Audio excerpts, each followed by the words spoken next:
एक तरफ यही बंदा यान ये कह रहा है कि आज की AI is not even smarter than a cat. If people have not watched the promotional video for GPT-5 I think वो देखें। शायद ये प्रॉमिस उस तरह डिलीवर ना हो जिस तरह वो कह रहे हैं प्रॉमिस। हालांकि putting something like this in your marketing material is just painting a bulls I on your self. उससे वो पूछा था आप अपने बच्चे को क्या एडवाइस करेंगे कि क्या पढ़ें। उसने कहा मैं तो उनसे कहूँगा प्लम्बर बन जाए। प्लम्बर बहुत अच्छा प्रोफेशन है फ्यूचर के लिए, क्योंकि प्लम्बर का काम अभी एआई अगले 100 साल नहीं करेगी। उसने कहा कि मेरी डेफिनेशन सुपर इंटेलिजेंस की ये है, आई लव द डेफिनेशन, कि when AI stops giving you answers and starts asking the right questions। अभी आपने पढ़ी होगी एक इंजीनियर को $250 मिलियन। भाई अगर आपकी AI सुपर इंटेलिजेंट होने जा रही है तो आप 250 ह्यूमंस को क्यों दे रहे हैं, राइट? कि suddenly humans who can think are becoming more and more expensive. enterprise companies, SMEs even are getting pressure from up top कि यार ये we have this new tool which is increasing productivity, तो just get rid of some headcount and then use this tool। University education का मकसद सिर्फ आपको एक skill, task based skill सिखा देना नहीं है कि यार अच्छा अगर इस तरह की प्रॉब्लम आई तो इस तरह का कोड लिख देना, इस तरह की प्रॉब्लम आई। यूनिवर्सिटी एजुकेशन का मकसद ये है कि जब ऐसा मसला आए जिसका कोई आसान हल नहीं है तो उसके बारे में सोचना किस तरह है। I think that be much better of कि वो कंप्यूटर साइंस फिर छोड़ें और कोई फिजिकल स्किल करें। वो आउटडेट नहीं होने जा रही। Literally I am saying like Really? या like just be may be like electrician.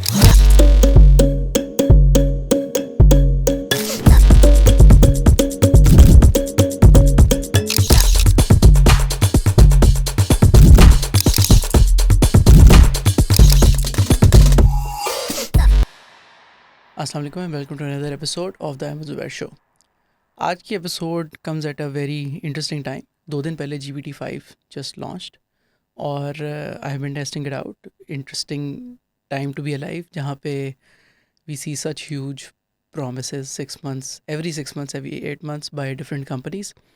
So for that we got somebody who is I think the perfect guest to talk about this, and I think let's just get into it right away। कोई introduction देने की ज़रूरत नहीं है, thumbnail में आप देख चुके होंगे already. And we got for the third time on the show Yasir Bashir here. अस्सलाम वालेकुम। वालेकुम अस्सलाम। क्या हाल है भाई? I am well. आप how are you doing in this? यार कुछ पता नहीं चल रहा कि दुनिया किधर जा रही है, तो रोज़ उठ के यही सोचते हैं कि how is this tide going to turn. But yeah it's exciting times and it remains to be seen in my opinion कि ये जो जिन प्रोमिसेस की आप बात कर रहे थे वो किस हद तक पूरे होते हैं। लेकिन I agree with you the if people have not watched the promotional video for GPT-5 I think वो देखें। उसमें बहुत सारी स्लाइड्स हैं which completely blew my mind. For example एक स्लाइड उसमें कहती है कि you can write a prompt like convert my entire code base to Rust and also improve the architecture, right? अब अगर ये प्रॉमिस सही है तो और ये बग़ैर किसी और इंटरवेंशन के हो सकता है, तो why would anyone write code in a non-type safe language, right? I mean, there are huge advantages of writing your code and your application in a type safe, very secure, very highly performant language। और अगर AI आपको ये actually करके दे रही है जिस तरह वो प्रॉमिस कर रही है, तो why would you not just take all of the code bases in the world and just convert them to these compiled high performance languages। लेकिन मुझे लगता यही है कि वो शायद ये प्रॉमिस उस तरह डिलीवर ना हो जिस तरह वो कह रहे हैं प्रॉमिस। हालांकि putting something like this in your marketing material is just painting a bulls I on your self कि यार बस जाएं अपना सारा कोड बेस उसको दे दें और चल जाएगा। और अगर वो नहीं होता तो फिर people will come after you and say कि यार ये आपने फॉल्स प्रोमिस किए हैं। I M very excited to see कि इस किस्म के जो प्रोमिस हैं उस प्रमोशनल वीडियो में वो GPT-5 पूरे करता है या नहीं। लेकिन 2 दिन से मैं खेल रहा हूँ और मुझे शक है कि नहीं करेगा। उसकी वजह ये है कि मैंने अपने पास एक set of let's say test रखे हुए हैं, ईवैल्स कह लें, प्रॉम्प्ट्स कह लें, to see के if the model has changed from the last version to this one or not। और वो purely मेरा अपना benchmark है। I mean I have not, because I keep trying to solve problems with AI and it often stumbles. So when a new model comes in, I want to see कि अभी भी stumble कर रहा है या नहीं. So it definitely stumbled on some of the same things that previous models have stumbled on. Um, if you want an example, I posted this, तुमने भी देखा होगा शायद, on my LinkedIn, this puzzle कि मैंने कहा यार जाएं और इसको वाइप कोड करके इसका solution बनाएं. And the puzzle is called the Pentomino puzzle, right? So उसमें 12 pieces हैं जो आपने एक बोर्ड के ऊपर फिट करने हैं. तो जब when I posted that puzzle, तो a lot of people posted solutions and many of them were very smart people and they said ये देखें जी AI ने तो 5 मिनट में सॉल्व कर दिया इसको, right? But if you look very carefully, those solutions are wrong. And then I pointed out to them कि यार ये देखें, ये उसने एक पीस अपनी मर्ज़ी से क्रिएट कर दिया जो आपको नज़र ही नहीं आ रहा और उसने रिपीट भी कर दिया है. You are suppose to use each piece once. तो 2-3 दफ़ा देखने के बाद उनको नज़र आया कि ओ अच्छा हाँ ये नहीं सही सोल्यूशन. फिर reprompt and then a number of people got to the right solution as well. लेकिन that I continuously count as a real risk of AI, that it can convincingly give you the wrong solution. And because it's so convincing, its language is so great that you will get convinced कि है. तो वो मैं test कर रहा था GPT-5 के साथ, सेम प्रॉब्लम, कोई चेंज नहीं है. और फिर बार बार बताने पे भी कि यार आपका ये पीस गलत है, वो नहीं सही कर पा रहा था. Then I turn on the agentic mode, then I turn on the deep thinking mode. It didn't change. And I don't think it's just prompts, because I actually, वो जो अभी हम बात कर रहे थे ना कि फ्यू शॉर्ट प्रॉम्प्ट्स भी मैंने ट्राई किए कि यार ये देखें अगर ये वाला पीस जो है इस तरह डिस्क्राइब्ड है तो ये वाला पीस इस तरह डिस्क्राइब होना चाहिए, but it would still stumble. It was a very basic thing. तो मुझे नहीं लगता कि GPT-5 would fundamentally change everything. And these kinds of promises, जो रस्ट वाली एग्जांपल है वो बड़ी इंटरेस्टिंग है, बिकॉज पहले लोग कहते थे कि यार AI is very good generating code for JavaScript and Python, because GitHub के ऊपर 70-80% कोड जो है JavaScript और Python में है. अगर आप किसी और लैंग्वेज में ट्राई करेंगे तो वो स्टम्बल करेगा क्योंकि उस पर ट्रेनिंग नहीं हुई भी. तो मेकिंग अ क्लेम लाइक यार आपका हम सारा कोड रस्ट में कन्वर्ट कर देंगे इज़ अ ह्यूज क्लेम. तो उस पोस्ट में ही, लिंक्डइन की पोस्ट में मैंने जाके पूछा यार अगर किसी ने किया तो प्लीज़ मुझे बता दें, because I am very keen to see how it does that. I doubt it will do it for more than like toy projects or small projects. Doing that for a big enterprise system would be a complete game changer. I mean, we are building enterprise systems, and if I could speed up my developers' efficiency to write code in Rust to match the speed of development in Python, why would I not? Like, this is a no-brainer. Right. Historically, tech के अंदर, do you know of any other examples जहाँ पर like such tall claims and promises were made at a public launch event or stage, like किसी भी और technology से, and that didn't pan out? I think like नहीं, आई crypto. Think इस किस्म की हाइप बिल्डिंग मैंने कभी लिविंग मेमोरी में तो मुझे याद नहीं है. I think obviously when the iPhone came out, that was that kind of a moment, but it completely lived up to the hype.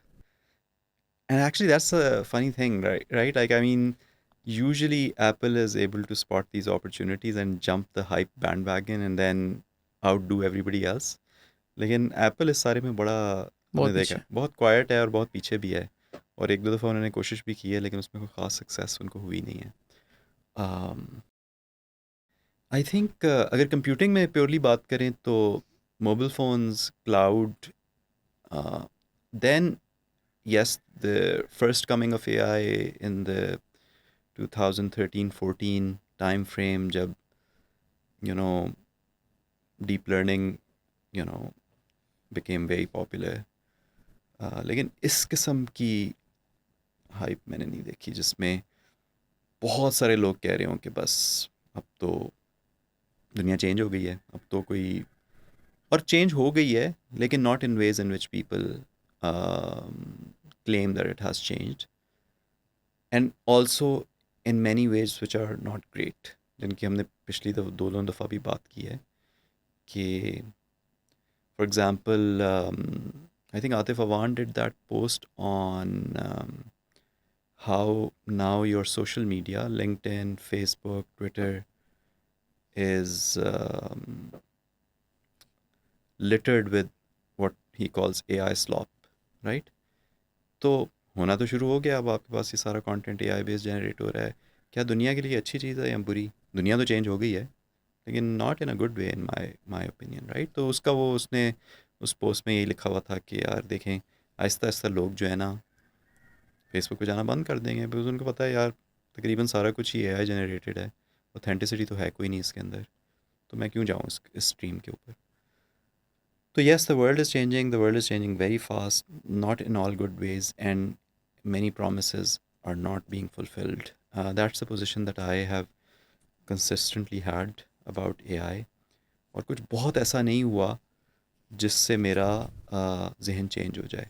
And at a philosophical level, obviously मैं कई दफ़ा सोचता हूँ, is it because I am just getting old and I am unwilling to accept कि this is happening in the world. लेकिन फिर मैं ये देखता हूँ कि बहुत शार्प और बहुत स्मार्ट लोग, लिटरली एआई के गॉड फादर्स जिनको कहा जाता है, उनके दरमियान भी यही डिफरेंस ऑफ ओपिनियन एग्जिस्ट करता है. मसलन कि यान लेकॉन ये कहता है कि he goes to the extent of saying कि अगर आप चाहते हैं ना कि सुपर इंटेलिजेंस आए, तो the first thing you need to do is just give up the LLMs, like just throw them. जो आप कह रहे हैं ना, चीज़ जिसने Yeah. दुनिया चेंज कर दी है, just throw it out of the window if you want AI to really help us. तो क्यों, like he's like one of the godfathers um, of AI, वो क्यों ये बात कर रहा है? और इतना वाइड डिफरेंस ऑफ ओपिनियन है. आपने बार बार देखा होगा, ये आती है न्यूज़ के जी फलानी पीएचडी पेपर को सॉल्व कर दिया या मैथ ओलंपियाड में एआई जीत गई. एक तरफ लोग ये कह रहे हैं, एक तरफ यही बंदा यान ये कह रहा है कि आज की AI is not even smarter than a cat. Yeah. एक तरफ लोग कह रहे हैं कि ये पीएचडी से भी ज़्यादा स्मार्ट है, और एक तरफ लोग कह रहे हैं कि यार ये तो बिल्ली से भी ज़्यादा स्मार्ट नहीं है. तो ये डिफरेंस ऑफ ओपिनियन बहुत ज़्यादा एग्जिस्ट करता है. And basically these probabilistic models can only go so far is an idea which is very hotly contested. ये स्केलिंग वाली भी बात है ना, will the scaling laws hold और नॉट, ये वो वाली भी बात है, वो भी एक रेजिंग डिबेट है. लेकिन मुझे personally, maybe I'm bias, maybe I'm old, मुझे पर्सनली इस वाली साइड के आर्ग्यूमेंट्स ज़्यादा स्ट्रॉन्ग लगते हैं.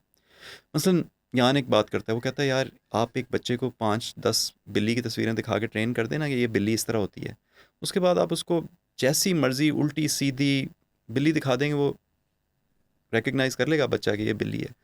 एआई को आप 10 बिल्ली की तस्वीरें दिखा के कभी भी नहीं एक्सपेक्ट कर सकते. उसको आपको 1 मिलियन बिल्ली की तस्वीरों में ट्रेन करना पड़ेगा बिफोर इट कैन लर्न कि अच्छा what a cat looks like, and it may stumble even then, right? आप थोड़ा सा उसको अगर जेल ब्रेक करने की कोशिश करेंगे तो हो जाएगा.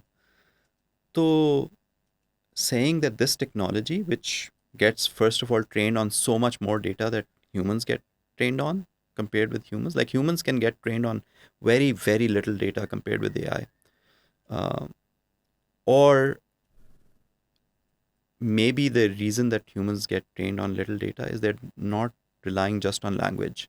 Yeah. The AI is relying just on language or maybe images, but humans have, the entire world around them to train them, जो कि वो जिसको वो वर्ल्ड मॉडल्स की बात करता है ना यान. He also says कि a 4-year-old ingests a lot more data than हाँ, internet scale data as well, कि एक 4 साल का बच्चा हाँ, सेंसरी इन्फॉर्मेशन से sensory इतनी information, all of their senses, touch, smell, yes, I mean that's the other side of the argument, but purely looking at like, okay, just visual images, a computer would need a lot more than a human would.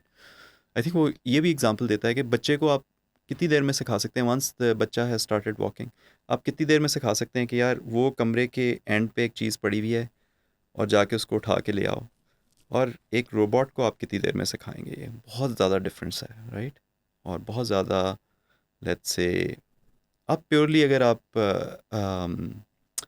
Energy की बात करें, the compute power that the human needs versus the AI needs, तो इसलिए मैं the one thing that truly excited me was the whole world models idea, जो जिस पे ये लोग काम करें, जीपा जिसे कहते हैं, JEPA V, right, like the joint embedded predictive architecture, Yeah. Joint embedding predictive architecture I think. तो वो बहुत, मेरे ख्याल में वो असल रेवोल्यूशन है, और it's very far away from the whole diffusion models या लैंग्वेज मॉडल्स वाला जो आइडिया है।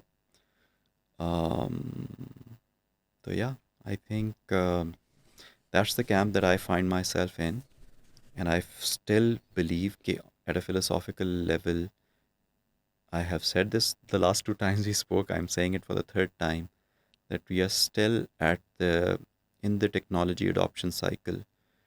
We are still at the peak of heightened expectations, and to your point, that peak has never been higher. Like Yeah. in last time से भी ऊपर है इस दफ़ा। हाँ, हाँ, in human history, probably that peak has never been higher than where it is today. बहुत ठीक है। heightened expectations हैं, and let's see.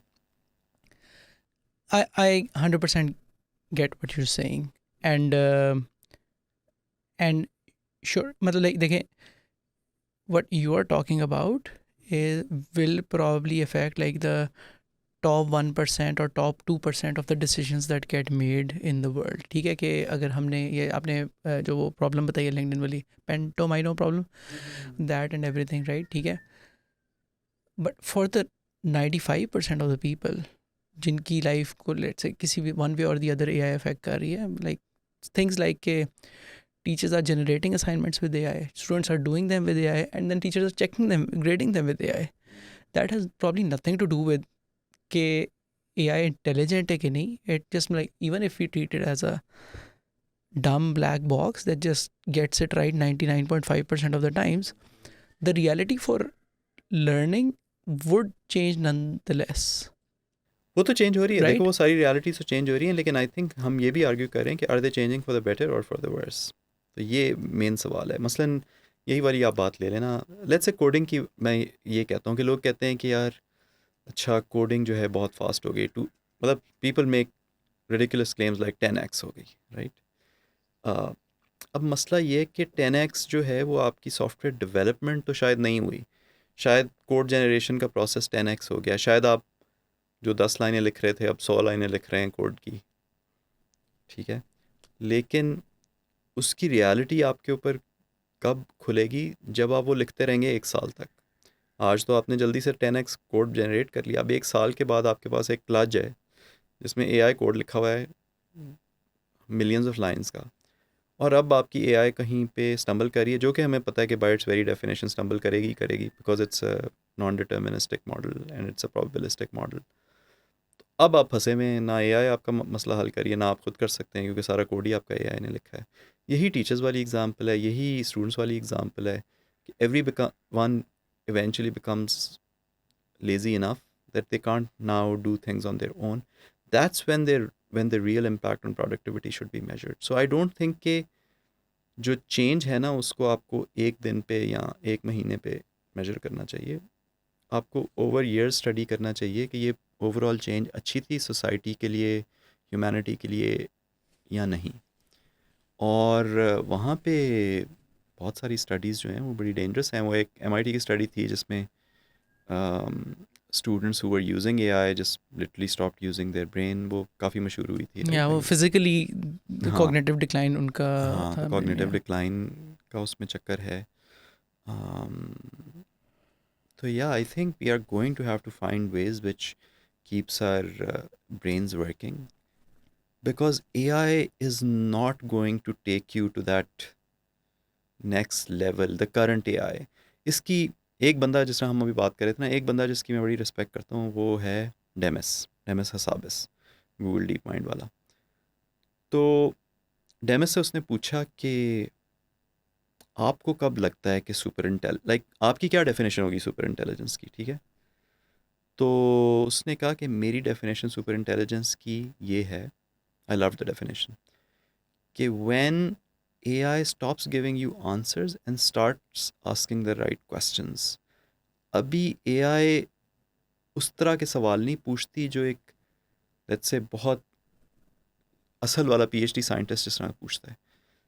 तो उसने कहा अच्छा आप कैसे टेस्ट करेंगे उसको, उसने बड़ा उसका भी मज़ेदार जवाब दिया। उसने कहा यार मैं ये करूँगा कि whatever my model is I will train it to let's say all of the data until the year 1900 and then I would see can it come up with मसलन मैंने उसको क्लासिकल फिज़िक्स का सारा data दे दिया, history सब कुछ, क्या वो can it come up with the idea of quantum physics?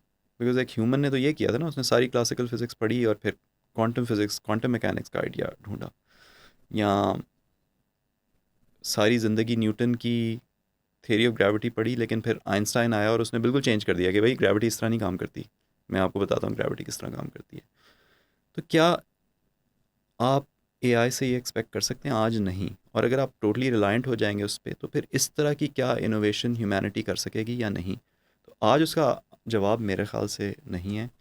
कुछ इक्का दुक्का एग्जांपल्स आती रहती हैं कि अच्छा एक नई मटेरियल एआई की वजह से हमने डिस्कवर कर लिया, या हेल्थ ये हेल्थ केयर में discovering new medicines,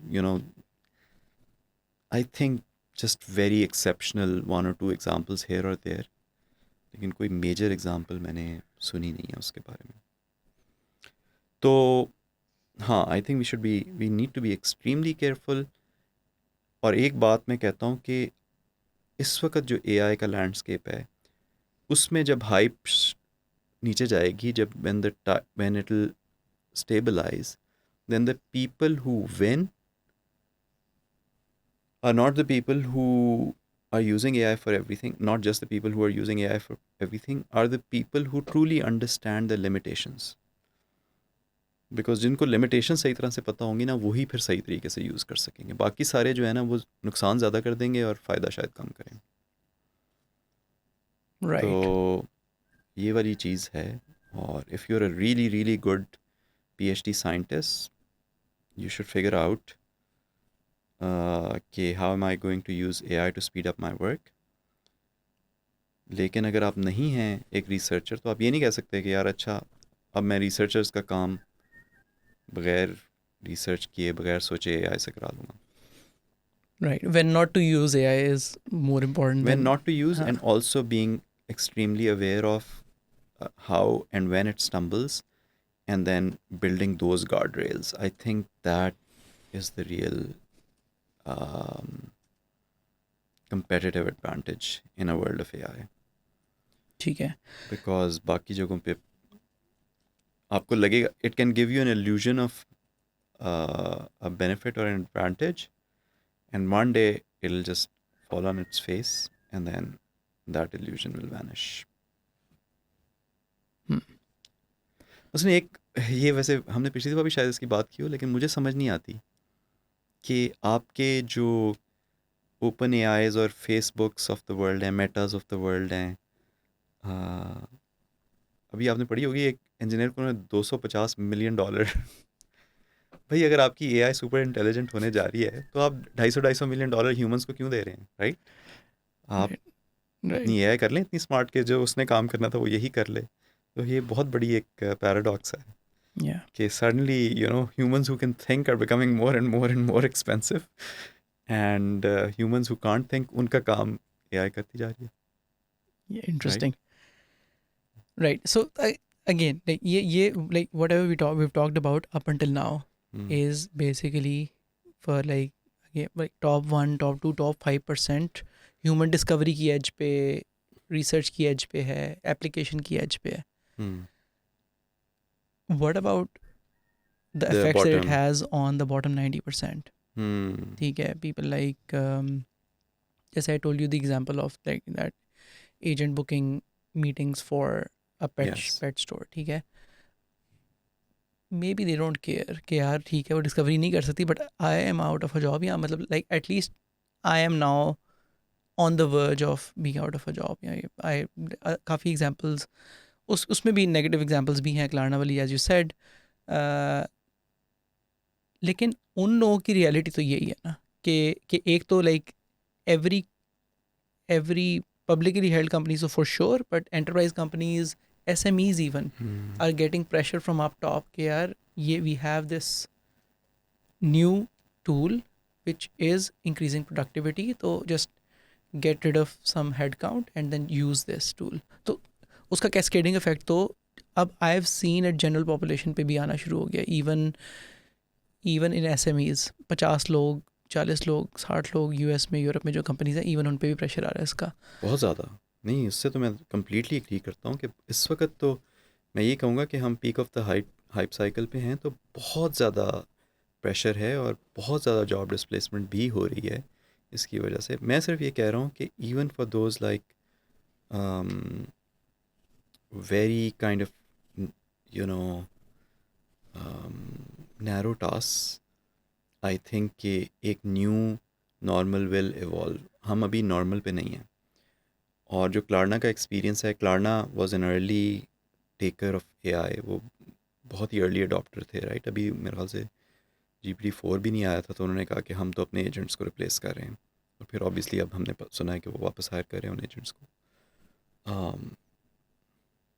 तो आई थिंक कि बहुत सारे लोग जो भी ये कह रहे हैं ना कि अच्छा हमने रिप्लेस कर लिया, देखें एजेंटिक वर्क फ्लोज के साथ हमारी काम बहुत कम हो गया है, वो भी शायद थोड़ा सा वापस आए. मैं ये नहीं कह रहा कि वो सारे उन लोगों को हायर कर लेंगे, लेकिन थोड़ा सा नॉर्मल जो है ना, वो जहाँ हम अभी हैं उससे दूर है. और उसकी वजह यही है कि yes 90% times 95% times your AI agent is going to make really good decisions better than humans, and 5% of the times it'll make such a bad decision that you'll get nervous, then you'll try to bring the human back in the loop. And you know, most AI companies that I know, AI transformed companies that I know, are currently agreed on कि यार नहीं अभी we're not ready for AI that doesn't have the human in the loop. Aahista Aahista वो realisation और important होती जाएगी. और मुझे लगता है ये है कि नया नॉर्मल होगा. I have been asking people, ये मुझे अपनी एजुकेशन के लिए चाहिए. मैंने तुमसे भी पूछा था, मैं और लोगों से भी पूछता रहा हूँ, और मैं पढ़ता भी रहता हूँ ऑब्वियसली इसके बारे में, कि इस वक्त की जो AI ट्रांसफॉर्मेशन दुनिया में हो रही है उसमें who is benefiting the most. The number one type of companies that are benefiting the most are the hyperscalers. Google, Amazon, OpenAI वगैरह, जो कि they are the only ones who can afford to train, you know, a GPT-5, let's say, or a Gemini 2.5. तो वो तो उनको तो फ़ायदा हो रहा है. उसके बाद जो टूल्स बना रहे हैं उनको फ़ायदा हो रहा है. मसलन के बोल्ट, लवेबल, रेपलेट, कर्सर, ये यूज़ तो लार्ज लैंग्वेज मॉडल्स को ही करते हैं, लेकिन उसके ऊपर उन्होंने कुछ टूलिंग बना दी है, कुछ UI दे दी है जो लोगों की ज़िंदगी आसान करे. उसके बाद there is suppose to be a company, मसलन के एक software company should come and say कि you know this year we produced 10 times the software because Cursor and Bolt were introduced in our company, and we were able to get rid of a lot of the software developers, and now, you know, with 1/10 of the workforce we are doing the same work. इसकी मैंने कोई example low level पे भी नहीं देखी कि यार अच्छा हमारे पास 10,000 एजेंट्स थे, ह्यूमन एजेंट्स, अब हम वही काम 500 एजेंट से कर रहे हैं बिकॉज. और so I am looking for those examples. छोटी छोटी एग्जांपल्स हैं, बहुत नैरो उसमें होंगी, उधर भी it remains to be seen. एक मैं ये भी कहता हूँ कि AI का जो इम्पैक्ट है वो आपको शॉर्ट हफ्तों और महीनों में नहीं, सालों में देखना है, because you have to balance all of the, okay, yes, it sped me up, but then now a query came. For example, आप एक एजेंट हैं, सपोर्ट एजेंट है, AI ने सबको स्पीड अप कर दिया. अब एक क्वेरी आई जो कि AI की समझ में नहीं आई है, उसने स्टम्बल किया है, लेकिन अब किसी को याद ही नहीं है कि यार अच्छा इसको कैसे करना था, बिकॉज एवरीबडी बिकम लेजियर. अब उसका टाइम ज़्यादा लग जाएगा, राइट. तो इस पूरी चीज़ को फिर देखना चाहिए end to end, like over a period of months and years, कि यार what was the eventual impact. In a way software world में इसकी पैरेलल वो है कि देखें जो बॉयलर प्लेट्स हैं वो तो पहले भी एग्जिस्ट करते थे. तो मसलन आप कहें कि अच्छा यार मैंने एक नया सॉफ्टवेयर लिखना है, तो मैं स्क्रैच से हर चीज़ लिखना शुरू कर सकता हूँ, या मैं एक बॉयलर प्लेट जनरेटर जिसमें गिटहब पे पड़े होते हैं कि ये जैंगो का एक जनरेटर है, यू कर लेता हूँ. अब जो स्क्रैच से लिखेगा ना, शुरू में तो उसको बहुत ज़्यादा टाइम लग रहा होगा जिसने बॉयलर प्लेट यूज़ किया है, लेकिन उसकी अंडरस्टैंडिंग बढ़ी होगी ना. अब I know every piece and every part of the code, over time, maybe the guy who wrote from scratch did not get to the first working version faster, but over time they are much more productive with their code base because उनके हाथ से सारी code base लिखी हुई है. जबकि जो boiler plate वाला है वो ओवर टाइम शायद उसकी प्रोडक्टिविटी मैच कर जाए उस बंदे से जो जिसने नहीं किया. तो यही एग्जाम्पल आई थिंक यहाँ पे भी अप्लाई करती है कि in the beginning there's an illusion of like a huge productivity boost that illusion may go over a course of months and years. So I think that's where we are. Let's hope that I'm wrong about it, or let's hope that I'm right about it, so a lot of वो people ज़्यादा बेहतर. don't lose their jobs. But if I'm wrong about it, then obviously सोचना पड़ेगा कि huge swaths of workforce क्या करें. लेकिन इसमें फिर अगेन यान की एक बड़ी अच्छी बात ये लगती है कि assuming कि all of the intelligence, all of the human knowledge, all of the wisdom is just contained in language, ये फिर वो philosophical argument आ जाता है, is also a flawed argument. तो humans अभी obviously language से तो सीखते ही हैं, it's a very powerful vehicle for learning and for doing things and for conveying things, लेकिन वो और भी बहुत कुछ करते हैं. सो आई थिंक किसी ने एग्जांपल दी थी कि आप जितनी मर्ज़ी क्रिकेट की किताबें पढ़ लें, बैटिंग नहीं आप सीख सकते जब तक आप एक्चुअल नेट पे ना जाएं या एक्चुअल ग्राउंड पे ना जाएं, राइट? तो अगर लैंग्वेज से आप सब कुछ सीख सकते हो तो फिर आप किताबें ही पढ़ लें हर काम की. तो बहुत सारी चीज़ें ऐसी हैं जो इंसान करते हैं जो सिर्फ पढ़ने से नहीं होती, उसके लिए कुछ करना भी पड़ता है. तो वो वहाँ पे अभी एआई नहीं पहुँची, रोबोटिक्स वगैरह की. एम्बॉडीड हाँ AI जो हाँ है वो अभी robotics is not there yet. हाँ हाँ बिल्कुल. हाँ तो ठीक है. अभी फिर आई थिंक शायद फिज़िकल काम जो है वो ज़्यादा हो जाएगा वो उससे. हालांकि Yann is sceptic right of the current AI. उससे वो पूछा था आप अपने बच्चे को क्या एडवाइस करेंगे कि क्या पढ़े. उसने कहा मैं तो उनसे कहूँगा प्लम्बर बन जाए.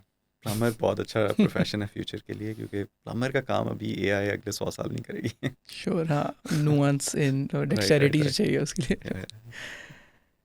ठीक है सही है. ओके सो ये तो राइट ठीक है. This helps us make sense of के ओ बाय द वे क्या one impact- clarification, you were saying कि वो जो पेंटोमाइनो वाली चीज़ है वो कोई एसोटेरिक चीज़ है. वो एसोटेरिक चीज़ नहीं है. उसके गिटहब पे, स्टैक ओवरफ्लो पे हज़ारों लोगों ने सोल्यूशन बना के रखे हुए हैं. अच्छा और इनफैक्ट जो मैंने पोस्ट किया था उसमें मैंने साथ लिंक डाला था कि ये देखें किसी ने रस्ट में सॉल्व किया और बड़ा ब्यूटीफुल सोल्यूशन है. उस सारे को देखते हुए, उस पर लर्न करते हुए भी वो स्टम्बल कर रही है. तो मैं उस चीज़ की बात नहीं कर रहा कि यार ये कोई बहुत ही एसोटेरिक और रिसर्च ओरिएंटेड कॉन्सेप्ट है, देखो ये ऐसे नहीं हो रहा. उसमें there is an element of visual thing, right? आप पीसेज हैं, आपने उनको करना है, उस पर वो स्टम्बल कर जाती है बहुत बुरी तरह. तो राइट. तो it's not an esoteric thing. यही मेरा मसला है. ये मैंने पिछली दोनों दफ़ा जब मेरी हमारी बात हुई थी तो मैं ये बात की थी कि ceiling keeps rising, floor is not rising. It will still stumble on the simplest of things. और ये जो लोग लवेबल और रेपलेट और उस पर बना रहे हैं ना प्रोटोटाइप्स वगैरह, which is I think a great thing, by the way. I think the product manager's productivity has skyrocketed. ये हमने अपनी कंपनी में फील किया. It has become really easy to go to like the first working MVP very easily for most products. लेकिन उनसे भी आप पूछें जो भी यूज़ कर रहे हैं ना, उसको एक पॉइंट पे आके ये फ्रस्ट्रेशन ज़रूर होती है, यार ये तो इतनी आसान चीज़ें हैं, इतनी मुश्किल तुमने चीज़ें कर दी है, ये तो इतनी आसान चीज़ें हैं, यहाँ पे क्यों फंस गए हो. ये फ्रस्ट्रेशन जो भी एआई को काम में इस्तेमाल कर रहा है उसकी है. या ऑल्सो आई हाँ so like you rightly pointed out right कि पहले क्या होता था कि प्रोडक्ट मैनेजर को कोई चीज़ मॉकअप करनी है या उसका एक आइडिया है, उसने कस्टमर से फीडबैक लेना है सिर्फ. नहीं now you need a 2 week sprint to build that and then उसकी A/B टेस्टिंग करनी है, अपने लोगों से जाके पूछना है everything. May be now you can do it in 30 minutes. Again narrow tasks right कि very self contained small single screen single बिल्कुल interaction वो हम बहुत तेज़ कर सकते हैं. बिल्कुल and बिल्कुल. and नहीं with नहीं. these tools like Lovable, Replit, Bolt, वो तो I'm still yet to see के production में कौन चला रहा है, लेकिन हम the चला thing- रहे हैं. So we did a few applications. The enterprise SaaS model is going to be disrupted, which is not to again say कि बस लोगों का काम ख़त्म हो गया है. It's just being disrupted in the sense कि यार पहले आप एक काम आपने करना होता था छोटा सा आप जाके उसके लिए कोई सास ढूंढते थे, फिर उसको वो ट्राई आउट करते थे, फिर आप वो एप्लीकेशन करते, फिर भी आपको पता चलता था कि यार ये मेरी नीड्स को 90% मीट करती है, फुली नहीं करती, लेकिन चलो I will compromise on my needs. वो वाला मॉडल बहुत तेज़ी से चेंज हो रहा है। The enterprise is now going to say अच्छा ये चाहिए, चलो let's just build it and deploy it. And you know again those very narrow well defined use cases. हमारे केस में the production app that we are using is we do a hackathon every year. तो before the hackathon we collect ideas. So one of our product managers built a really beautiful actual production app that he deployed. Jisme it's just an idea collection mechanism. People can upvote, downvote. People can give medals. You can see who's winning the race of ideas, वगैरह वगैरह वगैरह. बहुत सारे अच्छे nice features हैं. Production में चल रही है, अच्छी चल रही है. I asked him कि कितना easy था. उसने कहा the first 80% was like happened in one day. The other 20% has taken me a month. तो लेकिन ये कि अब एंटरप्राइज ये काम कर सकती है. अभी भी Yeah. ये सारा काम एक दिन में नहीं होता, फिर भी आपको बैक एंड फोर्थ उस पर करना पड़ता है. लेकिन ये कि लेकिन it's also creating a new kind of job. Can we I think we can it is not like such a horrible assumption कि बहुत सारा सॉफ्टवेयर अभी लिखा जा सकता है, right? So a lot of people can just be doing this, like essentially writing tools, using the Replets of the world, and yeah, just basically creating. Like I think we can almost assume that the demand for software is infinite. जितना भी दुनिया में काम रहता है और होने वाला है, जितनी कस्टम चीज़ें बन सकती हैं, अगर आप सब चीज़ों को कंबाइन करें तो it's a never ending kind of a demand. उस डिमांड को फिल करने के लिए बहुत सारे लोग जो कि प्रोडक्ट मैनेजर्स हैं, प्रोजेक्ट मैनेजर्स हैं, इवन जो जैसे सपोर्ट एजेंट्स हैं, may be they can just learn this new skill and the enterprise will figure out a way for them to be engaged elsewhere in the organization, just building these tools. Yeah, but again, like that displaces a lot of, because there's no moat anymore, right? कि मतलब वो जो barrier to entry is so low, democratized है. So then why does maybe your project manager needs your engineer for 1/4 of the time than they would earlier to build this tool? I don't. So smaller tools, yes. Yes. लेकिन larger software systems, I don't think कि वो अब उसको 1/4 engineers चाहिए, because larger systems में जैसे हम अभी एक नई enterprise engagement है हमारी, ठीक है, तो उसमें काम क्या है कि जी बहुत सारी integrations हैं with third party providers, ठीक है, उनसे बहुत सारी चीज़ें समझनी है, हर चीज़ अच्छी तरह documented नहीं होती. उनसे वो जो tacit knowledge है उनसे conversations में निकालना है, फिर आपने वो इंटीग्रेशंस लिखनी है, फिर आपने वो टेस्ट करनी है, फिर आपने वो डिप्लॉय करनी है. तो एंटरप्राइज सिस्टम जब बनेगा तो उसमें कोडिंग का काम वही 10-15% होगा, 20% होगा. तो लार्ज सिस्टम्स में actual coding is not that big of a deal. And the other parts, I know someone like you, assuming that you're like not as much of a skeptic as I am, would argue कि अच्छा बस agents कर लेंगे काम, customer से भी बात कर लेंगे, एंटरप्राइज से बात कर लेंगे. उसकी मैंने कोई एग्जांपल नहीं वो तो अभी बिल्कुल भी नहीं. Again asking the right questions, right? Asking the right question नहीं करती है, आई बिल्कुल भी नहीं करती. And it's eager to please, right? So if you're saying, okay, I'm telling you this is the right answer, it'll say, okay, thank you, I will accept this answer. Human तो ये नहीं करता, they want to get to the actual truth. Yes. हाँ, तो it's also a function of like देखिए, like you got this foundational model जिसके ऊपर like मैंने ये देखा है कि लोग people just use the foundational model and just so blown away by it कि वो कहते हैं यार बस ठीक है, know all be all है, right?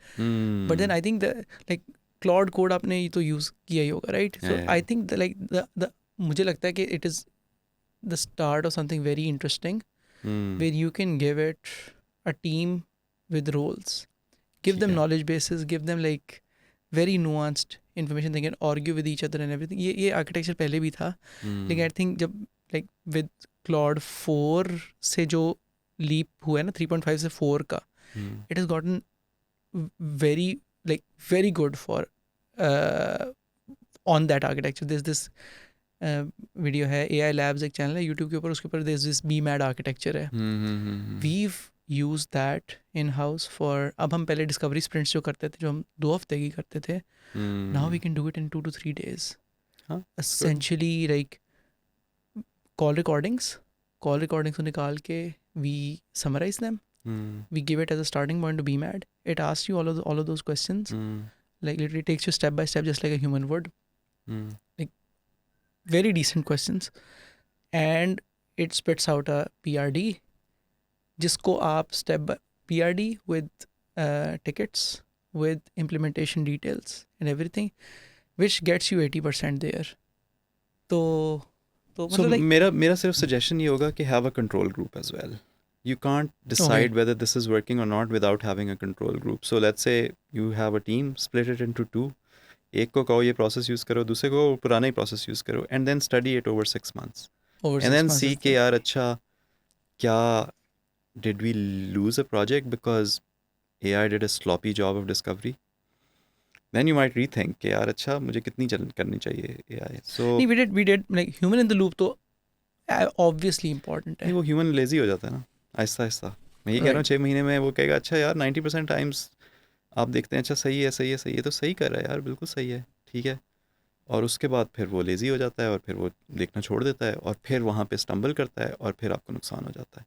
मैं इसलिए कहता हूँ कि over a longer time horizon उसको स्टडी करना बहुत ज़रूरी है. कंट्रोल ग्रुप बहुत ज़रूरी है.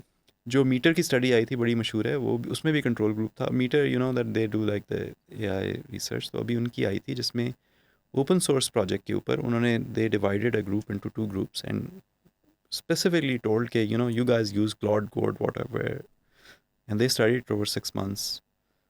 कर्सर वगैरह जो भी यानी कि टॉप ऑफ द लाइन उस वक्त AI वर्क फ्लोज थे वो यूज़ कर रहे थे. The other group didn't do. Not only so in that Meta study it went quite viral. The control group did better.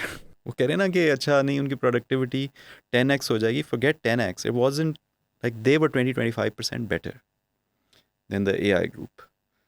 तो वो एग्जांपल्स हैं. सो हर केस पे फिट नहीं करता ये, बहुत ही कोई स्पेसिफिक केसेस होंगे जिस पे फिट करता होगा. एंड मसला ये है कि अच्छा डिस्कवरी में आपने 90% काम आउटसोर्स कर दिया अपने AI को, तो इन अ वे आपने काम जल्दी भी कर दिया लेकिन उसने आपको हैंडीकैप कर दिया थोड़ा सा. अब वो ड्रिफ्ट जो है ना वो बढ़ता जाएगा over time in that project. right. AI में ड्रिफ्ट कभी होता है और फिर वो ड्रिफ्ट जो होता है वो कैस्केड करता है ओवर टाइम. तो देखना पड़ेगा कि उसकी कैस्केडिंग से आपको in the whole scheme of things क्या फ़ायदा हुआ है.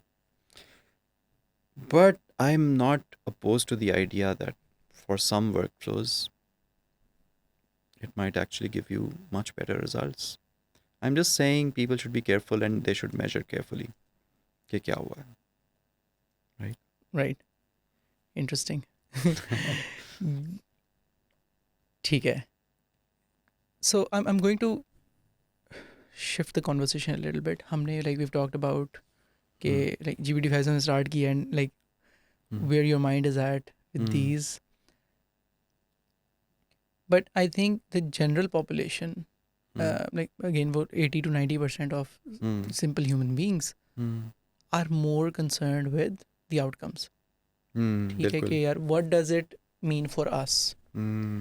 ठीक है. So on this channel we've got 4 से 5 किस्म के लोग सुनते हैं, like students, early stage professionals who are AI anxious, students who are really unsure कि यार data structures OOP वगैरह तो हम लोगों के पुराने लोग पढ़ते थे, but now like it's just solving these small like even FIPs for them, like FIP banana like I think AI के लिए it's like a super easy task now, nothing novel in that. और वो करना है तो there's that. Obviously उनका exposure, students का exposure enterprise AI से नहीं होता, enterprise software से नहीं होता या SMEs के लिए नहीं होता, तो वो उनका थोड़ा horizon इतना नहीं होता, तो they're super scared or unclear.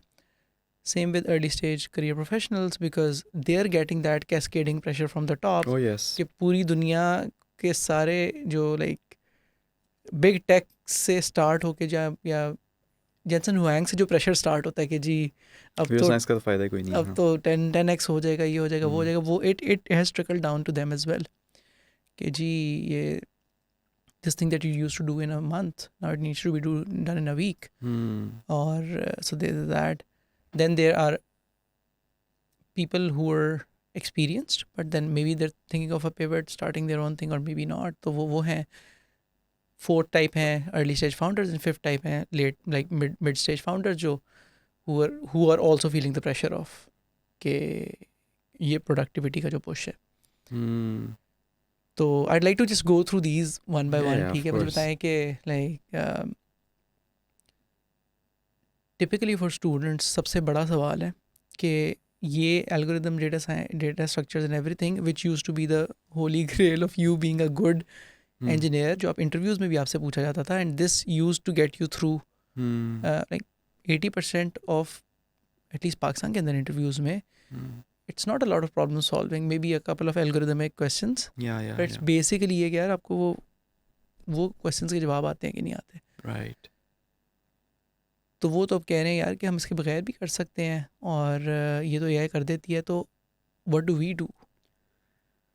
I think अच्छा सवाल है। अभी ये यूनिवर्सिटीज़ भी बहुत पूछती रहती हैं मुझसे। अभी एक पैनल भी हो रहा था उधर भी यूनिवर्सिटी में, बिकॉज प्रोफेसर्स भी सोच रहे हैं ना कि हम अपने स्टूडेंट्स को क्या पढ़ाएं, जबकि सारा काम तो ये कर रहे हैं, एआई कर देगी ये वो। लेकिन मेरा उनसे ये सवाल था कि यार यूनिवर्सिटी का जॉब तो कभी भी ये नहीं थी कि वो, अगर आप हायर लेवल्स ऑफ एब्स्ट्रैक्शन पे जाएं, इट डज़ंट इवन मैटर कि यूनिवर्सिटी में आप कंप्यूटर साइंस पढ़ रहे हैं या फ़िलासफ़ी पढ़ रहे हैं या लिटरेचर पढ़ रहे हैं या आर्ट्स पढ़ रहे हैं इवन, या ह्यूमैनिटीज़ पढ़ रहे हैं। जब आप यूनिवर्सिटी जाते हैं उसका एक काम होता है, उसका ये काम होता है कि जो आपका यहाँ पे एक मसल है ना, उसको आप थोड़ा सा स्ट्रेच करना सीखें, राइट? और आपके ऊपर वो प्रॉब्लम्स दी जाएं जो कि इस मसल को स्ट्रेच करती हैं। आप उस स्ट्रगल से गुजरें जहाँ पे आप जाके नॉन ट्रिवियल क्वेश्चंस को का जवाब देते हैं। और मसलन कंपाइलर कंस्ट्रक्शन का कोर्स आसान नहीं होता, आपको बहुत ज़्यादा सोचना पड़ता है कि अच्छा यार ये किस तरह पार्सिंग हो रही है, टोकनाइजेशन किस तरह हो रही है। आप किसी बच्चे को दे दें जिसने एफएससी किया, वो नहीं समझ पाएगा, उसको बहुत दिमाग लगाना पड़ेगा, राइट? तो असल में जो वो स्ट्रगल है ना, असल गोल यूनिवर्सिटी एजुकेशन का वो है। असल गोल ये नहीं है कि आप टास्क कंप्लीट करना शुरू कर दें, राइट? तो मुझे यही लगता है कि अगर उस एंगल से मैं देखूं तो जब यूनिवर्सिटी भी मुझसे पूछ रही थी कि क्या करना चाहिए, मैं उनसे कह रहा था कुछ भी नहीं चेंज करना चाहिए मेरे हिसाब से, एक्सेप्ट फॉर दिस कि जब आप एल्गोरिदम्स का कोर्स पढ़ा रहे हैं तो एक मिनिमम बार आप क्लासरूम सेटिंग में टेस्ट करें कि यार अब मैं देखूंगा कि तुम्हें पता है कि एल्गोरिदमिक कम्प्लेक्सिटी क्या है या क्या नहीं, इन एन एग्ज़ाम जो कि तुम प्रॉक्टेड तरीके से मेरे कमरे में बैठ के देख रहे हो। लेकिन जो एल्गोरिदम की जो मैं असाइनमेंट दे रहा हूँ उसमें use AI and go wild, like show me your creativity, show मी कि क्या कर सकते हो तुम। मसलन अगर तुमने विजुलाइज करना है कि algorithm, you know, go build a game now, जो आप पहले नहीं कर सकते थे, in just visualizing that algorithm. So एक एस्पेक्ट ये है कि let your imagination and your creativity go wild, but you cannot bypass the struggle in understanding कि how does this thing work under the hood, ये कैसे काम करती है। वो असल मकसद होता है यूनिवर्सिटी एजुकेशन का। यूनिवर्सिटी एजुकेशन का मकसद सिर्फ आपको एक स्किल, टास्क बेस्ड स्किल सिखा देना नहीं है कि यार अच्छा अगर इस तरह की प्रॉब्लम आई तो इस तरह का कोड लिख देना, इस तरह की प्रॉब्लम आए। यूनिवर्सिटी एजुकेशन का मकसद ये है कि जब एक ऐसा मसला आए जिसका कोई आसान हल नहीं है तो उसके बारे में सोचना किस तरह है, उसके बारे में लोगों से बात किस तरह करनी है, उसके बारे में अपने ख़यालात का इजहार किस तरह करना है, उसके बारे में डिस्कवरी किस तरह करनी है। ये तो कभी चेंज नहीं होगा। आई डू अग्री कि जो 80% ग्रेजुएट्स प्रोड्यूस हो रहे थे यूनिवर्सिटी से, उनकी ज़रूरत शायद कम से कम होती जाए, लेकिन जो 20% है ना, वो उनकी ज़रूरत पहले से भी बहुत ज़्यादा हो जाएगी। तो ये मेरा थीसिस है। तो अब आपने करना ये है कि अब you cannot be, you no, just okay with कि मुझे सही तरह से ना एल्गोरिदम्स की समझ आई थी ना डेटा स्ट्रक्चर्स की समझ आई थी, लेकिन प्रोग्रामिंग मैं कर लेता हूँ और जॉब मुझे मिल जाएगी। वो नहीं होगा। अब यू स्टूडेंट को यही करना है कि अब मुझे असल में समझना है, नॉट जस्ट कि अच्छा एआई एल्गोरिदम्स का काम नहीं कर सकती, but because just learning about algorithms flexes my mind And if you think of the mind as a muscle, then you want like the most muscular people, right? If you use that bad analogy, so if the mind is a muscle, then you want people graduating from the universities who've really exercised that muscle over 4 years. तो मैं वो देखूंगा और AI को use कर लें उस muscle को ज़्यादा एक्सरसाइज करने के लिए. मैंने एक एग्जांपल दे दिया, और भी बहुत सारी एग्जांपल्स हो सकती हैं. मसलन के यू आर सेइंग कि FYP बहुत आसान हो गया है. Do an FYP which is hard even with AI, and you can go really far with it. For example, बहुत सारी एग्जांपल्स हैं उसकी कि आप कोई एसोटेरिक गेम जिस तरह अल्फा गो है वो ढूंढें और लिखें उसका सोल्यूशन. दुनिया में 4-5 हज़ार बोर्ड गेम्स हैं जिनके बारे में लोगों को पता ही नहीं है. लिखें उसका सोल्यूशन, ठीक है, एआई के अंदर लिखते हैं. एआई के इंटरनल्स मैं कहता हूँ अब सारे स्टूडेंट्स को पता होना चाहिए, राइट. जिसको इंटरनल्स पता है ना, वो उसके लिए डीमिस्टिफाई हो जाती है एआई. उसको ये भी पता चल जाता है कि यार ये कहाँ जाके इसकी लिमिटेशन क्या है. जिसको नहीं पता इंटरनल्स के अंदर कैसे काम कर रही है, मतलब जिसको नहीं पता कि LLMs किस तरह काम करते हैं, टोकन्स होते हैं, प्रोबेबिलिटीज़ होती हैं, और फिर आप जनरेट करते हैं टोकन और एक कॉन्टेक्स्ट होता है, एट्सेट्रा एट्सेट्रा एट्सेट्रा. जब ये समझ में आ जाती है ना, तो फिर आप ज़्यादा तसल्ली में आ जाते हैं कि अच्छा यार ये अब काम हो सकता है, ये नहीं हो सकता.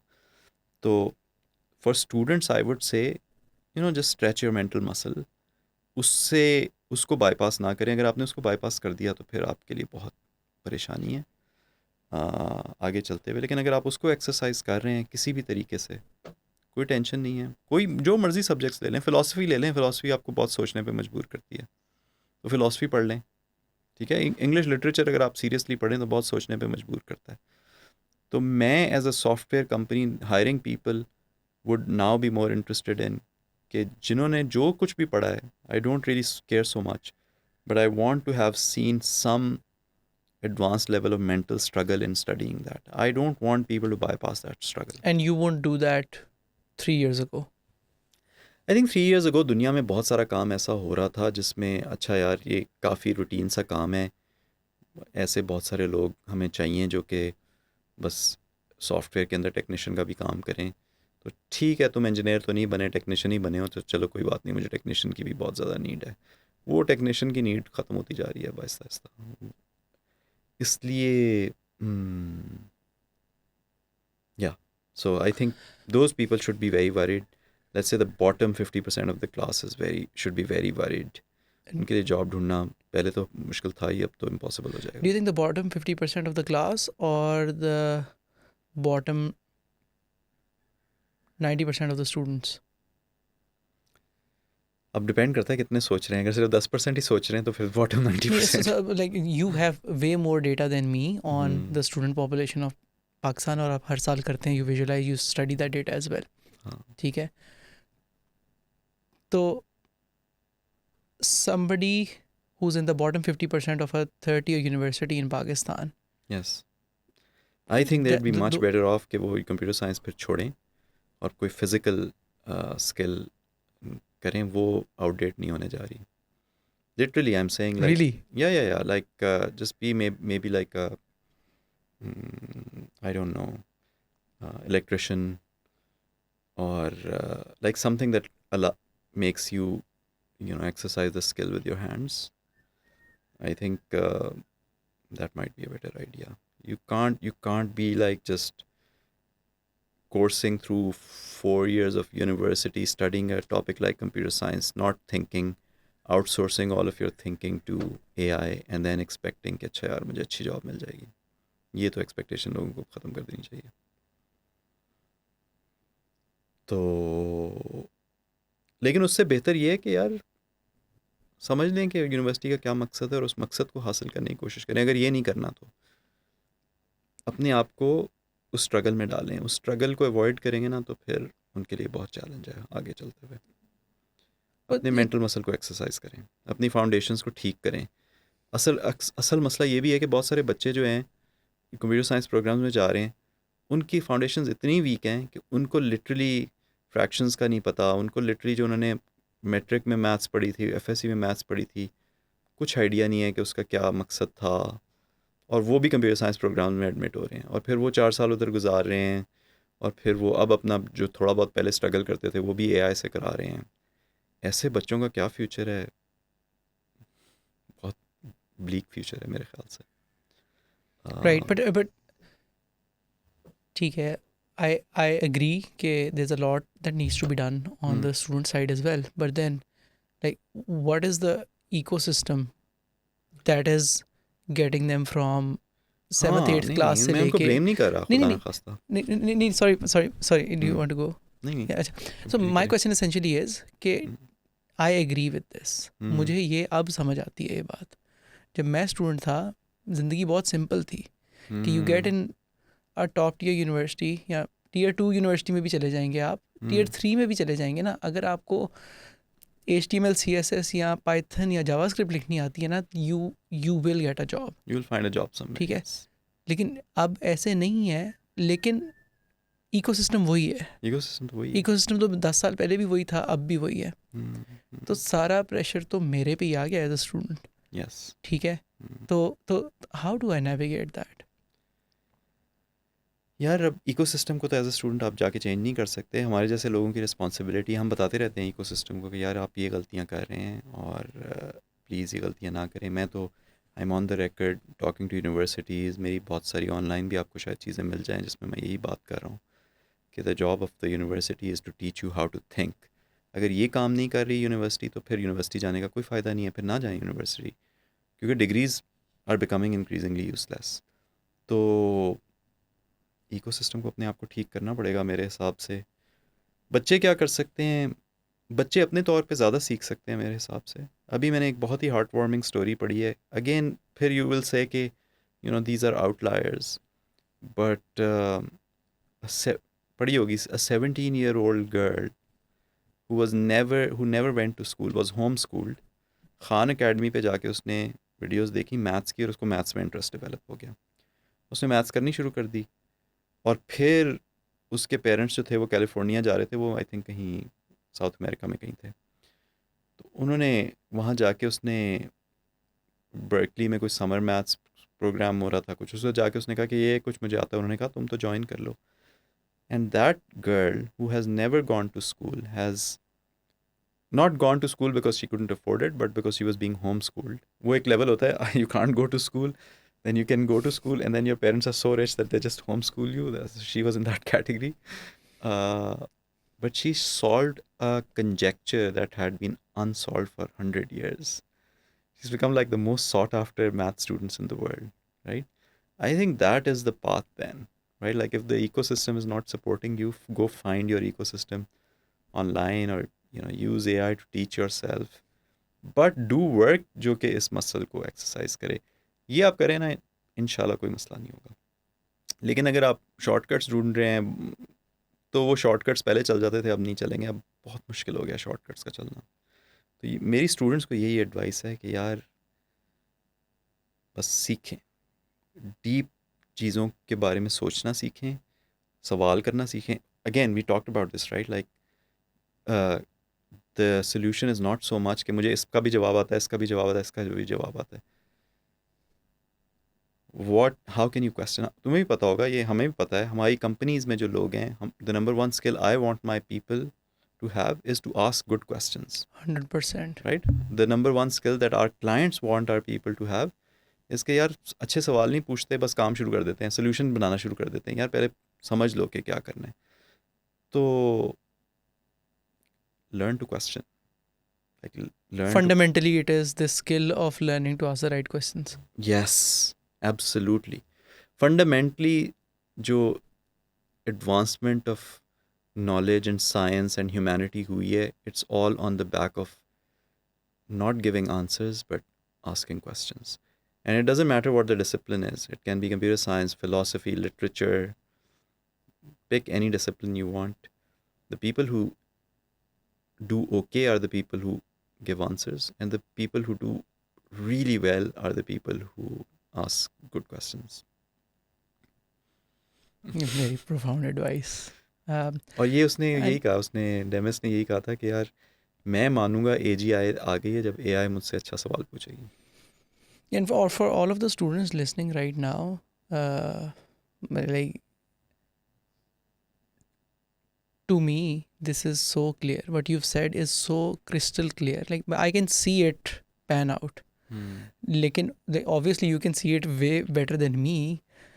उन स्टूडेंट्स को शायद ये बात समझ ना आए, but I would just request them to like rewind this, listen to this this specific part And 4 maybe or go 5 to times. comments and ask questions Okay.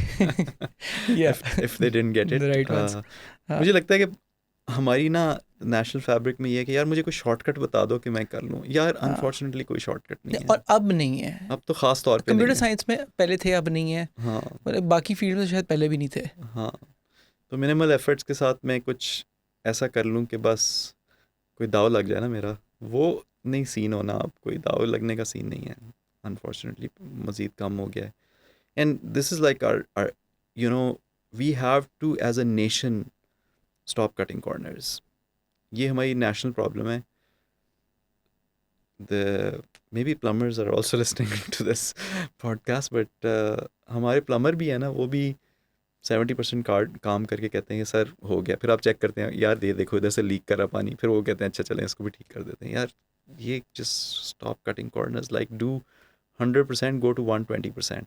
मैं यही कह रहा हूँ कि वो जिस तरह हम असाइनमेंट्स करते हैं ना कॉलेज में, I think this might be a relevant example.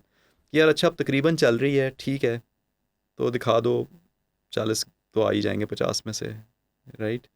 अब तो AI आ गई है, अब 50 पे नहीं जाना, अब 60 पे जाके दिखाओ. Yes. राइट. अब 70 पे जाके दिखाओ. अब जो आपसे पूछा गया ना उससे 5 गुना ज़्यादा करके दिखाओ, क्योंकि AI आपके पास है. एफर्ट उतनी ही लगानी पड़ेगी जितनी पहले लगानी पड़ेगी, लेकिन you can go much farther. And professors को भी मैं यही कहता हूँ कि लेट्स से आपने सिखा रहे हैं आप डेटा स्ट्रक्चर्स में किसी को कि हैश टेबल्स क्या होते हैं. आप उसे कहें यार मैं हैश टेबल्स का एग्ज़ाम लूँगा और I will basically ask you questions about के अच्छा हैशिंग क्या होती है और क्लैशेस क्या होते हैं और जो भी उसकी थ्योरी है. In my assignment of hash tables, you have to go and create a game that effectively uses hash tables, and unless you understand hash tables, you can't solve the game. You can't solve the challenge. So, make the challenge so much more challenging. फिर कर लें, AI भी use कर लें, कोई नहीं, हो जाएगा. मैंने ये पेंटोमाइनो वाला जो किया है, ये इट्स एन एल्गोरिथमिक क्वेश्चन. मैं एक्चुअली एल्गोरिथमिक विजुअलाइजेशन चाह रहा था of solution of a pentomino puzzle.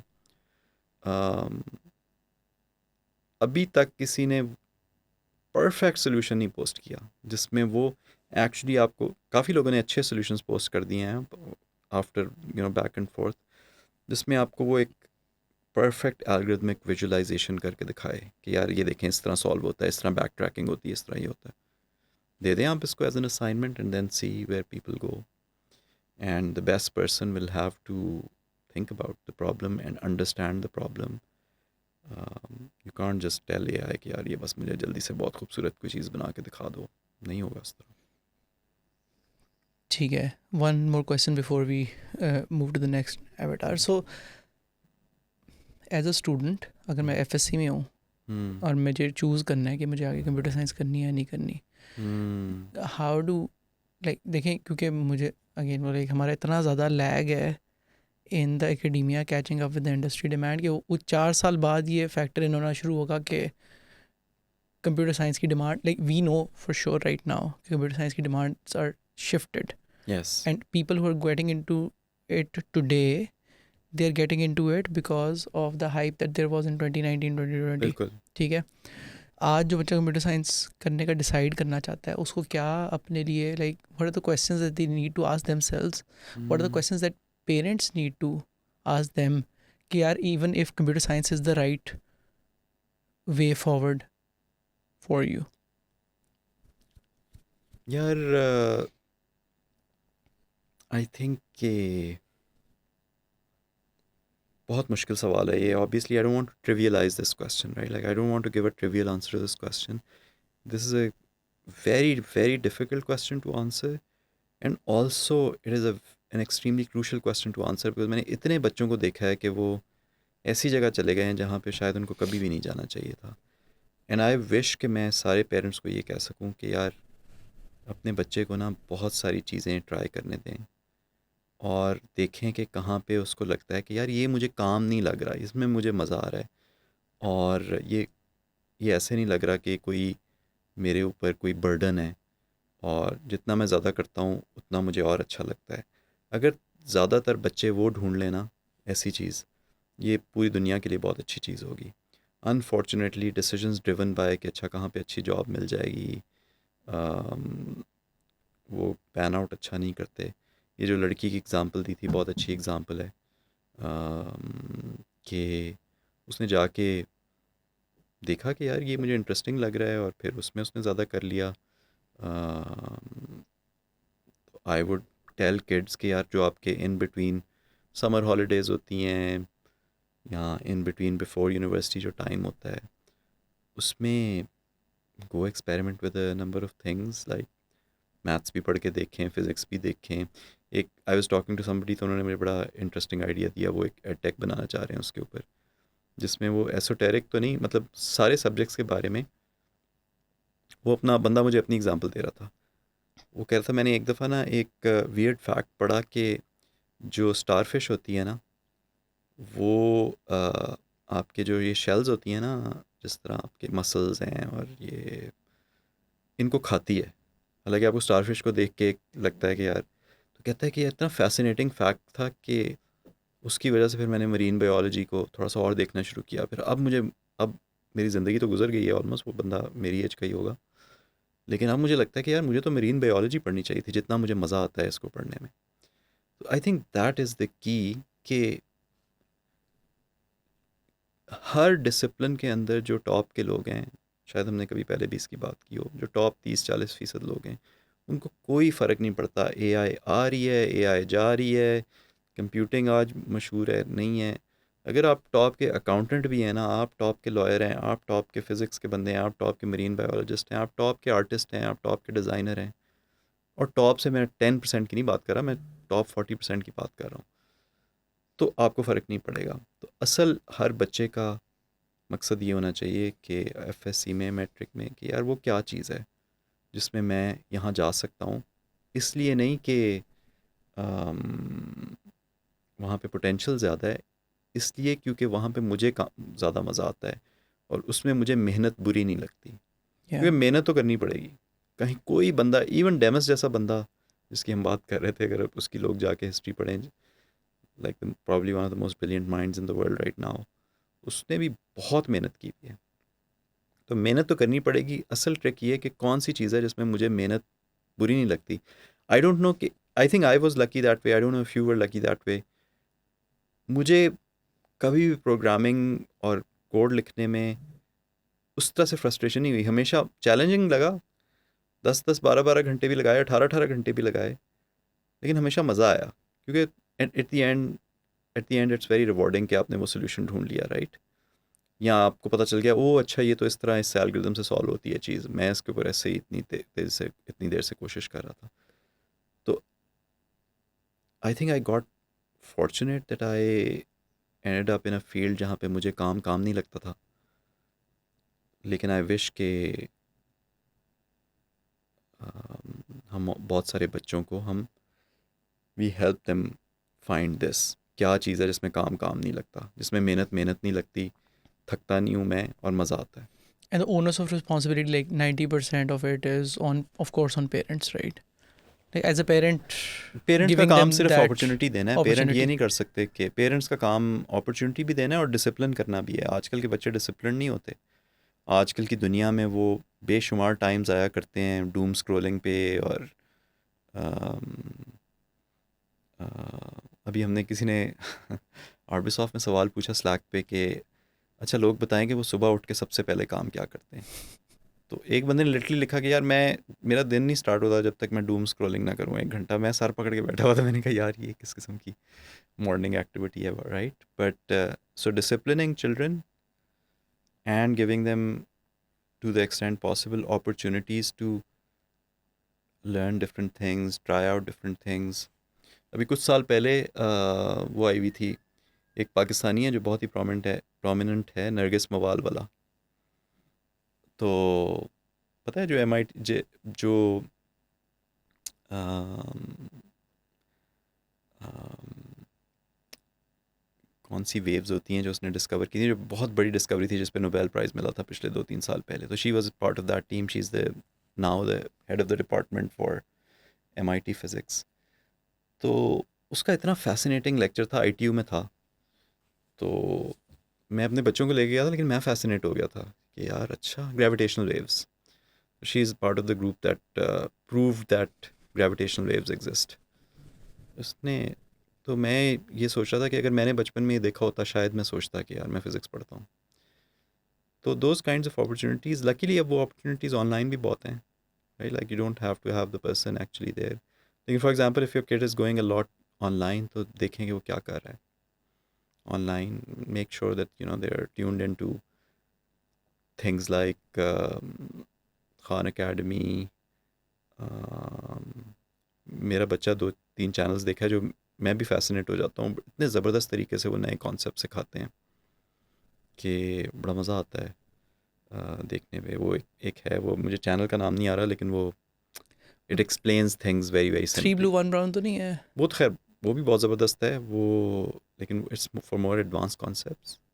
यार वो माई मेमोरी इज सो ठीक बैड, है, but anyway I think you get the, Veritasium और समथिंग, मतलब इस तरह हाँ यू कुछ गेट चैनल्स द होंगे। Idea, right? लाइक या basically just do monitor your kids, do discipline them, digital time उनका कम करें, expose them to both physical and mental activities, variety of physical and mental activities.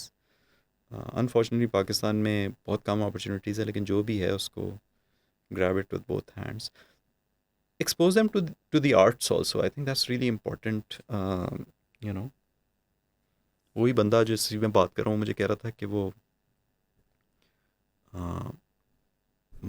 his child has developed an interest in like just performing on stage. That's fine. Like I think if you're, once again, if you think that that's something that I love, I can do that 12 hours a day, yeah, you will find a career in it. or with internet for sure, it reminds me of that concept that Tim Ferriss says कि it is very hard to be the top 1% computer scientist in the world. Yes. It is very hard to be the top 1% communicator in the world. It's very hard to be the top 1% negotiators in the world. But if you are top 10% in all three of those, Yeah. और आप उसका intersection कर लें, Yeah. then you'll be the top 1% person who is good at computer science, good at communication, and good at negotiation. And that is how it is easier to be that 1%. और कई दफ़ा ना बिल्कुल absolutely agree with you, और कई दफ़ा बड़ी मुश्किल से भी वो मिलता है, लेकिन स्ट्रगल जारी रहनी चाहिए वो ढूंढने की। एक उसकी बड़ी मज़ेदार लेक्स पे आई हुई है पॉडकास्ट, DHH की, सुनिए? DHH की लेग्स पे, यस वो हाँ, रूबी वो ऑन रेल्स का आपने जो उसका फाउंडर है, वो एग्जांपल बड़ी ज़बरदस्त है उसकी और भी उसने शायद। कहा कि यार मैं 3 दफ़ा फेल किया था प्रोग्रामिंग पे। लाइक पहली दफ़ा मैंने सोचा नहीं, नॉट फॉर मी, दूसरी दफ़ा नहीं, तीसरी दफ़ा फिर मैंने कहा हाँ मुझे समझ में आना शुरू हो गई, फिर ऑब्वियसली उसने जाके रेल्स क्रिएट कर दी। अभी वो ये कहता है, वो कहता है यार I don't want to be you know the top 1% programmer, it's extremely like difficult. लेकिन he is also a race car driver and he is also like done other things and but once he discovered कि अच्छा ये programming is my love, now I understand it, तो फिर he went crazy with it. तो कई दफ़ा ना वो स्ट्रगल भी होती है जहाँ पे आप बहुत जल्दी गिव अप कर लेते हैं। तो मैं ये कह रहा हूँ जो डिफरेंट चीज़ें ट्राई कर रहे हैं ना, उसमें भी गिव अप जल्दी ना करें। थोड़ा सा शायद एक हम्प है, उसके बाद थिंग्स बिकम ईजियर, तो try to get to that hump. तो ये भी बच्चों ठीक को है, है कि बस नहीं इसका तो मुझे नहीं बिल्कुल मज़ा आता, यार थोड़ा सा कोशिश तो करके देखो ना। पता ही नहीं होता आपको कि मज़ा आना है कि नहीं आना जब तक राइट आपने एक्चुअली किया नहीं है। राइट। तो अपने बच्चे को मैं यही कहता हूँ, बहुत सारी चीज़ें ही जस्ट नॉक्स ऑफ के नहीं मज़ा नहीं आ रहा, बट आई टेल हिम कि यार ट्राई तो करो ना, थोड़ा सा कर लो, अगर नहीं आया फिर छोड़ देना। ठीक है। The next group that listens to this is early stage software engineers, जिन्होंने कोविड में स्टार्ट किया। उस वक्त क्रेजी हाइप थी, everybody was hiring software engineers, but then these things came and then they're feeling the pressure of AI and productivity boost and everything. What's your advice for them? I think उनके लिए अभी तो मेरी advice यही है कि यार ये जो लेट्स से एजेंटिक वर्क है ना, इसकी डिमांड तो एक्सप्लोर करने वाली है, कर रही है ऑलरेडी। तो they should just basically learn you know the tricks of all of the MCP servers, MCP clients, orchestrating agents, writing systems that rely on agents to do something. Because इस वक्त इसकी मार्केट में मुझे लगता है कि अभी काफ़ी देर तक हाइप भी रहेगी और डिमांड भी रहेगी. इसके हम प्रॉब्लम्स भी डिस्कस कर सकते हैं जो इसके अंदर बाद में आएंगे. लेकिन if you are already like a decent computer scientist, I think एक तो ये है कि basically get into the weeds of building AI powered systems. You don't really need to be an AI engineer to write AI powered systems. एक ये है. दूसरा ये कि I think I've given this advice to somebody कि domain knowledge has become really important. So if you're a computer scientist and you know fintech, for example, so I think that's a really great superpower. यहाँ अगर आप computer scientist है, आपको ed tech के बारे में कुछ चीज़ें पता है, उसकी प्रोडक्ट की साइड थोड़ी सी पता है, तो that could be a great super power. So I think vertical और डोमेन नॉलेज अगर वो सीख सकें अपने तौर पे, या कहीं इंटर्नशिप करके, या अगेन उनका हो सकता है इंटरेस्ट हो उस चीज़ में, वो काफ़ी इम्पॉर्टेंट हो गया है. Because it is the age of specialization now. The general work, I think, again, generic would be taken care of for you, but the specialist work, I think, is going to be required. So domain की knowledge ले लें, उससे फ़ायदा होगा. Finance की, health care की, ed tech की, और उसमें भी आई थिंक अगेन जो व्हाट वी said before, कि what are the important questions, not so much कि what are the solutions, but what are the important questions in that domain. I think that could be really helpful. Obviously knowing the internals of AI would be really helpful. If you're an AI engineer, I think that really counts for something. ये वही वाली बात है कि AI engineers को तो वो पैसे मिल रहे हैं अभी जो कि शायद कभी हिस्ट्री में किसी प्रोफेशन को कहीं पे भी नहीं मिले. $250 million is the latest number that Zuckerberg offered to some OpenAI engineer or something. तो अगर वो कर सकते हैं, उसमें हार्ड मसला यही है कि अगर आपकी फाउंडेशन मैथमेटिक्स में और प्रोबेबिलिटी में और लिनियर अलजेब्रा में स्ट्रांग नहीं है, you can't be an AI engineer. That's actually one more reason जो हम पहले बात कर रहे थे कि कंप्यूटर साइंस में ये फंडामेंटल्स पढ़ना क्यों ज़रूरी है. बिकॉज जो लोग एआई बना रहे हैं उनके ये फंडामेंटल्स बहुत स्ट्रांग होते हैं, ख़ास तौर पे लिनियर अलजेब्रा, ख़ास तौर पे probability and statistics, discrete maths, ये वाली चीज़ें उनको, ग्राफ थ्योरी, ये बहुत अच्छे तरीके से आती होती हैं उनको. But yeah, so like 95, I mean, out of thin air एक number निकाल, 95% of the work that gets done from This part of the world. this part of the world is not cutting edge research or like foundational models को कैसे बेहतर करना or something. It is more towards application. इसलिए मैं कह रहा हूँ कि वो एक चीज़ है. मैं नहीं ये कह रहा कि हर कोई वो कर सकता है, ठीक है, करना भी चाहिए. लेकिन let's say you were a top student in your class and you have a very good understanding of these subjects. If you can quickly get into the field of AI, actually be a machine learning engineer, actually understand कि neural networks किस तरह काम करते हैं, तो बहुत demand है आपकी, बहुत ज़्यादा डिमांड है. इवन लोकल इंडस्ट्री में काफ़ी लोग हैं जो आपको बहुत अच्छे पैसों पे हायर कर लेंगे. हमें इस वक्त अपने एमएल इंजीनियर्स को रिटेन करना सबसे मुश्किल हुआ हुआ. बाकी जगहों पे रिटेंशन आसान होगी, एमएल इंजीनियर्स की रिटेंशन हार्ड है. तो वो एक 5% लोगों के लिए, like you were saying, right. अगले 20% के लिए वर्टिकल की नॉलेज है, फिनटेक, ये वो, और फिर बाकी 75% लोगों के लिए ये है कि learn NA10, agentic LangChain, systems, LangGraph. LangChain, ये वो, Yeah. LangGraph, इस तरह की टूलिंग सीख लें. ठीक है, ताकि एटलीस्ट फ्यूचर प्रूफ आप कर सकें if that shift ever happens. ठीक है, ओके, राइट, ठीक है. So let's say there's somebody who's worked for 5 to 6 years at a job at a decent company. वो सोच रहे हैं यार कि मुझे अब ना I need to start my own agency. तो what does an AI first software development agency or like a niche software development agency look like? अब क्या do they need to hire all of those roles that they used to, that they would 3 years ago? Yeah, is it different? Yeah, I think the jury is still out. मैं उस camp में हूँ जो कहता है कि the jury is still out because we don't know कि long term success of such companies. और वही होता है कि कुछ होता है फिर एक इवेंट होता है कि आप कहते हैं oh no no no let's take a step back. तो it's very hard to say but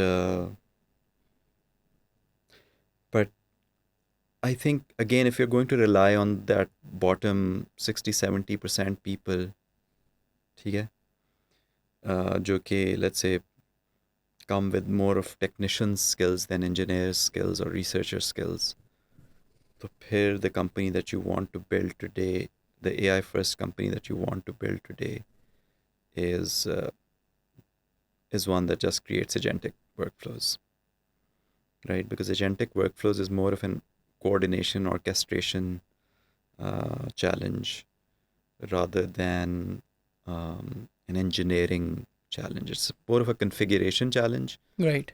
and it's becoming commoditized quite quickly. But the enterprise around the world is very large, and rightly or wrongly, most enterprise in the world today believes कि उनका 70-80% काम तो आगे चल के agents ने कर देना है. तो ये सही है या गलत, उनको कोई चाहिए जो आके ये परफॉर्म कर सके उनके लिए.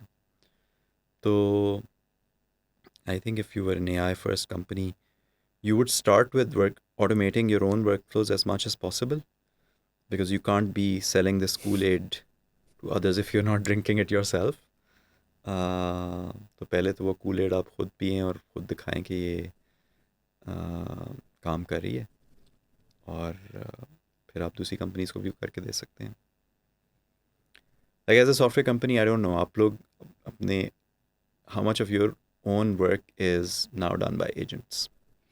या सो हम रिक्रूटमेंट में काफ़ी ज़्यादा कर रहे हैं इंटरेस्टिंगली. सो हमारा जो जो है ना resume screening for a job, तो वो अगेन वो it's not a generic prompt any more. All of the people who are going to hire for their teams, they give us a custom GPT कि जी इसमें upload कर दें, ये yes कहता है तो उसको बुला लें इंटरव्यू के लिए. Not a generic one. So एक ही एग्जांपल है. और वो हाँ यू आर वेरी राइट कि you have to do it first on your self, तभी you will be able to For sure. demonstrate. Do you think AI transformation companies are going to be a very huge thing in the next 5 years? I think so. I think that's like all the rage even now. इस वक्त भी अच्छा हाँ, जो चौथी type of company जो बहुत पैसे बना रही है ना, सो आई सेड कि एआई की गोल्ड रश में पैसे कौन बना रहा है? The people who, the large language model people, the hyperscalers, the tool makers, and not चौथी, the third company that's making a lot of money is the Accentures of the world. Right. Because वो अन्यवा इस वक्त जाके AI transformations बेच रहे हैं. क्योंकि uncertainty is so like हाँ. FOMO is so high ना. हाँ, और उनके पास एक कैप्टिव मार्केट है. एंटरप्राइज पहले ही उनका कस्टमर है. एंटरप्राइज डेस्परेट है कि यार अच्छा मुझे एजेंट बना दो या मुझे कर दो, तो वो जाते हैं और वो कहते हैं यार अच्छा चलें आपके प्रोसेसेस हम जो है स्टडी करते हैं और इनको हम ट्रांसफॉर्म करेंगे एजेंटिक वर्कफ्लो से. They are rolling in money right now. I think Accenture has done like billions of dollars of business just selling this. तो हाँ, उसकी नीड बहुत ज़्यादा अभी मार्केट में है, अभी है. Like forget the next 5 years. अभी है. So yeah, I think that's a company that people should look into building. But it's a very hard thing to build with the skills that you would 3 years ago. Yes. मतलब now you need somebody to jump head first into a business, सी के लोग क्या करें, क्योंकि ये तो हमारे skills हैं ही नहीं ना हमेशा से. What we this part of the world does is कि जी आप हमें प्रॉब्लम सॉल्व करके दें, हमें बताएं, हम पीसेस जोड़ के इम्प्लीमेंट कर देंगे उसे. Yes. We don't have that muscle unfortunately कि यार ये डिपार्टमेंट मेरा चल रहा है, इसको 30% एफिशिएंट कर दें. Right. You ask that to majority of the people with 8 to 10 years of experience in Pakistan, nahin, they would really I struggle think it there, boils down to what we discussed earlier, Yeah. that it boils down to are they able to ask the right questions and not so much कि अच्छा बस let's jump into the solution. Yeah. तो हाँ वो skill नहीं है और बहुत कमयाब है पाकिस्तान में, इतनी अवेलेबल नहीं है वो. Right. ठीक है. So the next avatar that listens to us is like early stage, yeah, slightly mid stage founders, ठीक है, people who started and built on the success of companies like Arbisoft in Hmm. the 2010s. उन्होंने Hmm. देखा this model works, they worked there for a few years, the companies like us learned what it took to run an Hmm. outsourcing company, software development company, Hmm. और उन्होंने start किया Covid के round, क्योंकि उस वक्त बहुत ज़्यादा demand थी. But now they are also feeling the pressure of these uh, एक तो pressure of using AI in your product to boost your productivity. Second, people who used to give them work for those prototypes, yeah, POCs, yeah, MVPs, Hmm. that market I think Dried up. is dried up. और वो like वो जो 2 महीने का 3 महीने का MVP था ना, that Hmm. is now getting done with Bubble or like Bolt, all of these things. Hmm. Yeah, they get it 80% there and they say यार कि मुझे Bolt का ही कोई developer मिल जाए full, like they do it end to end rather than a engineering team that does Hmm. 4 से 5 लोगों की engineering team. It's very hard for those companies. I've seen multiple companies just close shop because of this. So I think they can be a little creative also, right? Like, for example, you used the lovable Bolt example. So somebody had posted something interesting on LinkedIn. उन्होंने कहा कि किसी के पास numbers हैं कि कितने लोग एक लवेबल के ऊपर प्रोटोटाइप स्टार्ट करते हैं और कितने ख़त्म करते हैं.